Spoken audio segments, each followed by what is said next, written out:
Hi, I'm Christine Ackham. And I am Clifford Ward. We are the directors of A Dream Dispersed. Since the beginning of the year, there have been more than 833 shooting victims in Chicago, most of them from Southside neighborhoods, and many of them children under the age of 18. On July 4th weekend last summer, 82 people were victims of gun violence. Being from Chicago and seeing this happen time and time again, it became harder and harder for me to sit by and do nothing. People feel the problem is too big, feel that they can't do anything, and most importantly, that their voices aren't being heard. This is our way of getting involved. We want to give a voice to the people of the South Side, but we need your help to do this.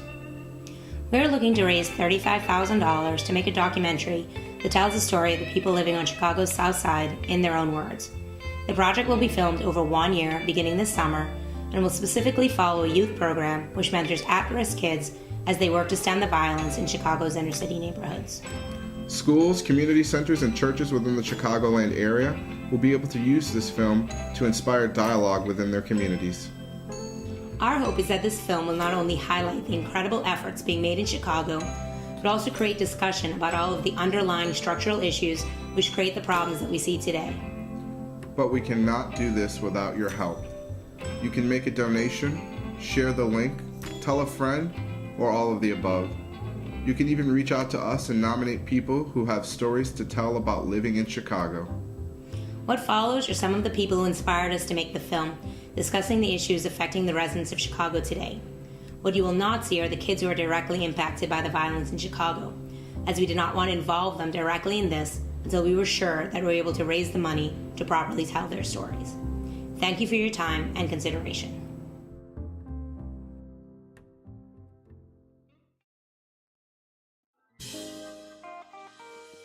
Families make up blocks, blocks make up neighborhoods, neighborhoods make up communities, communities make up cities, cities make up states, right? But it all starts with families. The major problem facing black youth is lack of identity, lack of socialization, lack of economic opportunities, and not taking advantage of educational opportunities when they present themselves. You see children who are not children anymore. Kids who really can't go outside and play because there's a fear that you may be shot or hurt or injured in some way. There's a sense of hopelessness in our community, you know, based on what has happened in the past, what has happened with some of these kids' family, the death, the poverty, the violence. There's a sense of hopelessness, and a hopeless person becomes desperate. Folks aren't violent because they were born violent. That's all they know. There are reasons behind how that goes. I mean, if you're living in what has become jungles in some parts of the city, then it's the strong that survives. It's the law of the jungle that governs behavior. It's been a joy, but it's also been very frustrating living in Inglewood, hearing about the violence that's going on, seeing the police speeding down the street, seeing that people really can't go to the park anymore without fear. Now, people are going in and out of prison regularly. A lot of young kids, a lot of young men expect to go to jail. They don't expect to go to college. The school to prison pipeline is real. Low performing schools, disciplinary issues, those kids are kicked out and they're fed right into the school to prison pipeline. And in about 2009, there was a Finger High School student beat to death named Darian Albert. It went viral, you know.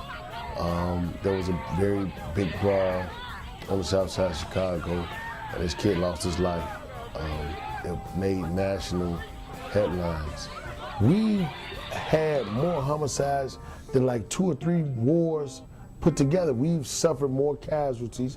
They make a big deal about the boy soldiers in Africa. I got boy soldiers in Inglewood. I got boy soldiers in Wild Hundreds. I got boy soldiers in North Lawndale. Where are the services? We were given the top 250 ultra high-risk kids of the 300,000 CPS kid cohort. So those kids, the 250 kids that we were referred, were all deemed to be 20 times more likely to shoot someone or to be shot based on those predictors. And thus began Y.A.P in Chicago with CPS. Choosing to work or choosing to jump in or be involved with at-risk kids means that the loss is going to be greater. The risk of loss, the probability is higher, and it definitely takes a toll. I thought I was strong. I'm not strong. But you got to be a little crazy, and you know what happens if you don't. When you're not involved, you know what happens when the funding runs out. People die. You know what I mean? It is a matter of life and death. So.